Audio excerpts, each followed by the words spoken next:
Hello everyone, and welcome back to the Lowland Greenhouse here at Carlton Carnivores. I am here bringing you guys another species of temperate sundew for a spotlight this week.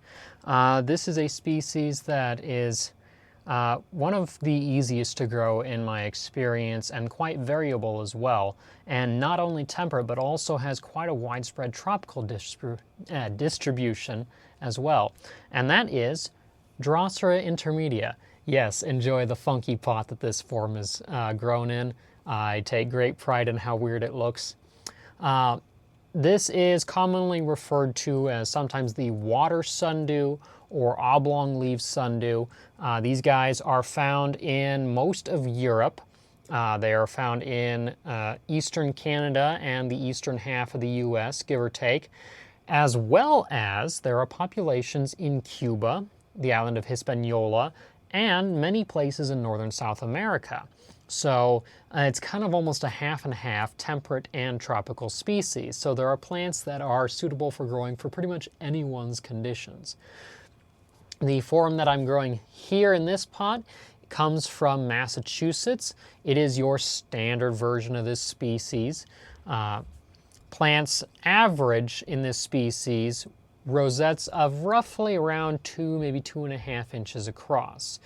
They tend to produce a semi-erect rosette, so the leaves grow upright first, and then as they age, they splay outwards and lay down towards the soil or water surface, and then are usually colored bright green, red tentacles. Sometimes the whole plant may blush red in certain forms, and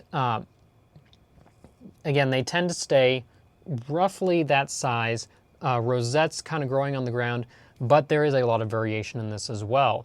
There are versions, mine don't look really good right now because they are flowering and have kind of collapsed a little bit after that, but there are versions from the Carolinas and a few other places that can produce rosettes almost 4.5 inches across, so more than double the size of these guys. Those are considered kind of giant forms. And plants that are growing in water or simply certain ecotypes may just grow also as very tall stem-forming plants. So while this one is your standard rosette type, other versions may grow to 5-6 inches tall with a lot of space between the internodes of each leaf, and so they are a more stem-forming plant and kind of look like some of these stem-forming species that you find in tropical Africa, like Madagascariensis, Aphanis, and such. And these guys, they tend to grow in your standard carnivorous plant habitat. They like to grow in your acidic, boggy, swampland areas, so sphagnum mats, peat bogs, and things like that. And that stays true whether you find them in Europe, in North America, or in the tropical areas as well, in the Caribbean and South America. Down there, they will grow in the tropical peat swamps and other low-nutrient acidic environments as well. So in some places, like say Venezuela, you will find these growing right alongside other sundew species, of course, like Roraima, Capillaris, Communis, and others. You will also find them growing alongside Helianthera, the marsh pitchers in some cases, particularly the more lowland species in the Grand Sabana. So quite variable. These guys, the temperate forms are fairly easy to grow, but the tropical forms even easier for some people, but they tolerate a wide range of temperatures more so than a lot of other temperate species do.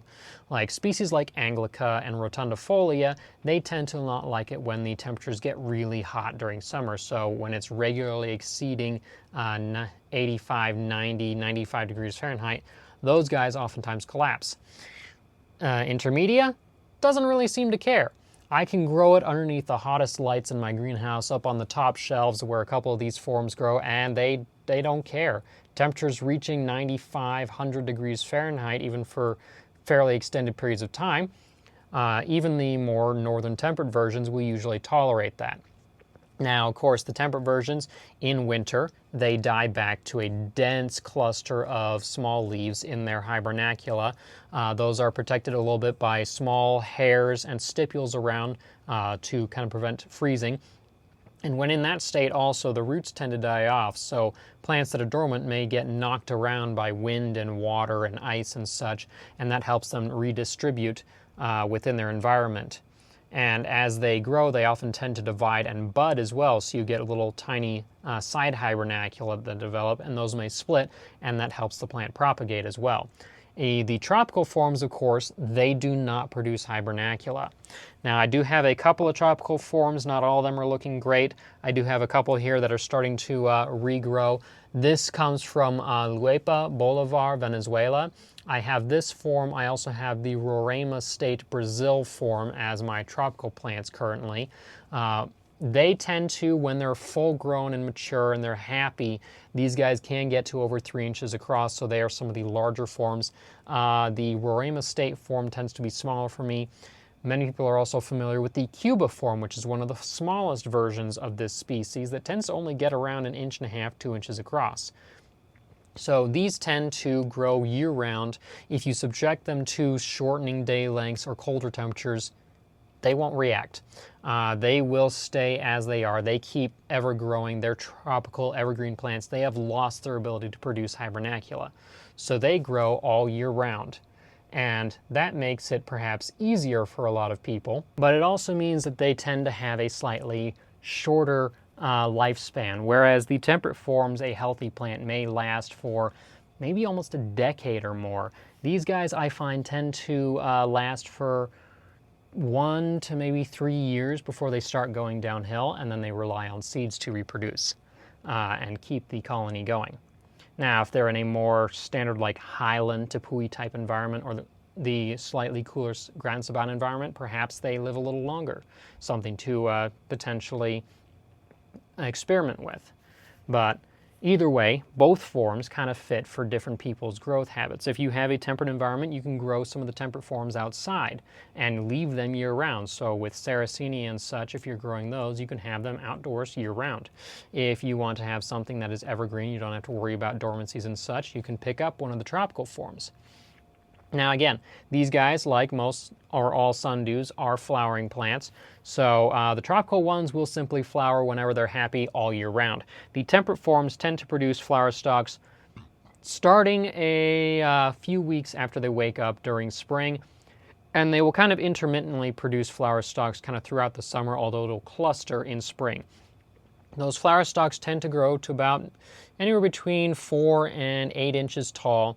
They are almost entirely glabrous. There are no little glands or anything or hairs on these plants, and they tend to produce 1 to like 12 little buds with very small, pure white, self-pollinating flowers. So there's not anything that you have to do to them to produce seeds other than make sure the plants are well fed and happy in that way.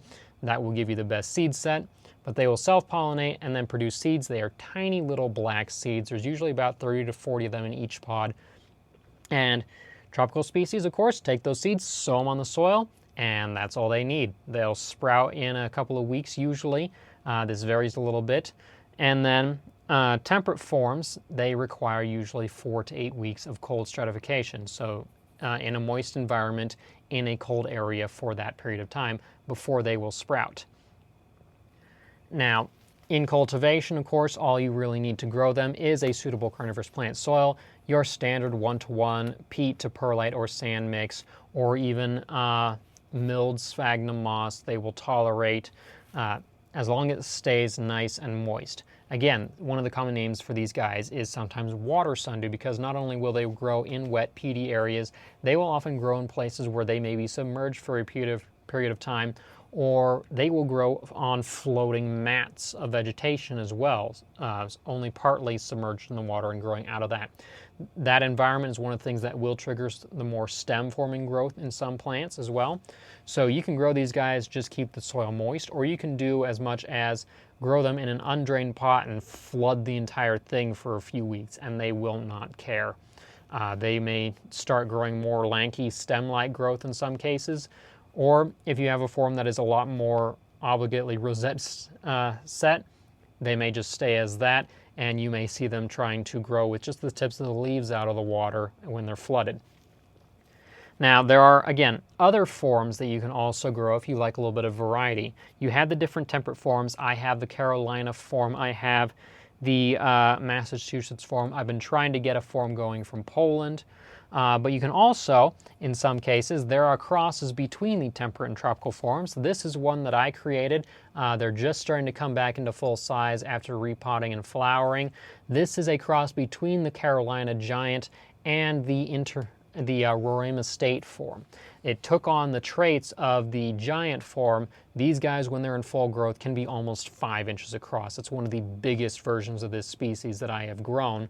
The biggest one right now is only about half that size, but once these guys are done flowering and they reset themselves, they may regain that size again.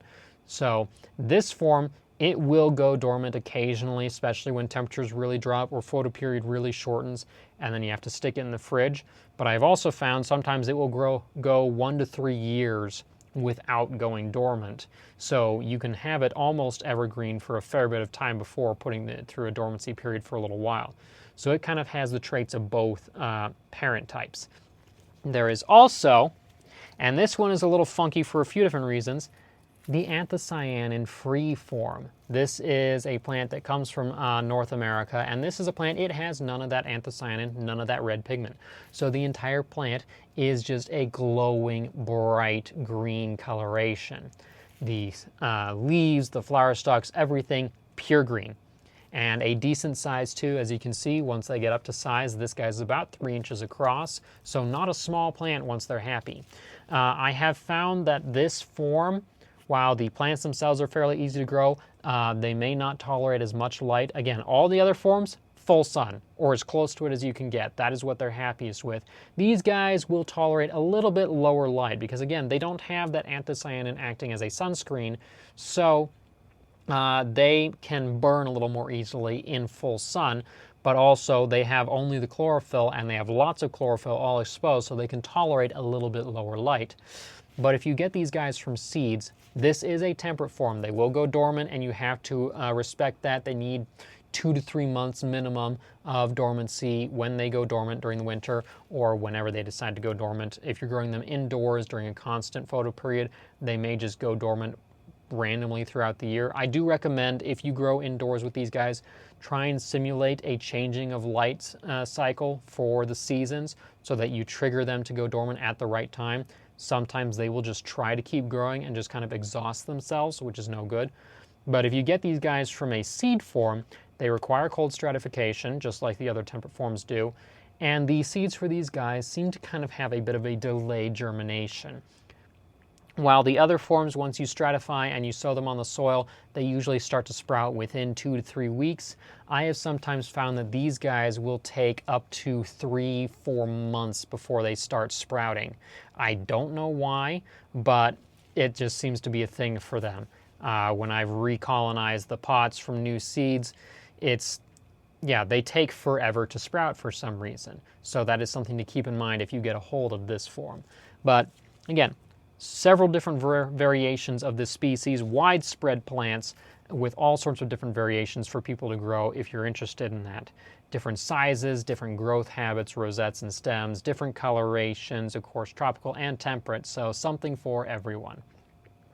And of course, because they tolerate warmer conditions, they tend to be a lot easier for people to grow as well than the other temperate species. So if you're looking for a plant to start trying to grow a true temperate from, intermedia is probably one that I will recommend. Now that is all that I have for that species at the moment. Certainly if there's anything that I've missed or questions that you still have, make sure to leave them in the comments below the video here. I am always doing more videos and trying to educate and show photos and such, so if you'd like to learn more about the things that I work with, make sure you subscribe to the channel, turn on the black bell so you don't miss anything, leave a like, share these videos if you know somebody else who would like to learn about the species as well. And also, I'm always posting photos and video tidbits on social media, Instagram, TikTok, Facebook, etc. at Carlton Carnivores. You can visit the website, carltoncarnivores.com, where the database and blog are at, where I have information also on the stuff that I work with. And if you would like to help support in a more financial manner, because making these videos and editing them does take time, supporting the wildlife side of things also is quite costly, you consider buying some of the plants or merchandise that I have available on my website shop. You can also become a Patreon member. Donors there get early access to the videos. They also get access to the monthly seed contests that I do, where you can get plants, or seeds at least, that I am not going to be offering on my website. So, things to consider as well. You can also do one-time donations or subscription donations at Ko-fi if you don't like Patreon. Links for these things will be in the video description below. But until next time, I'm Hagen Carlton, and this is Carlton Carnivores.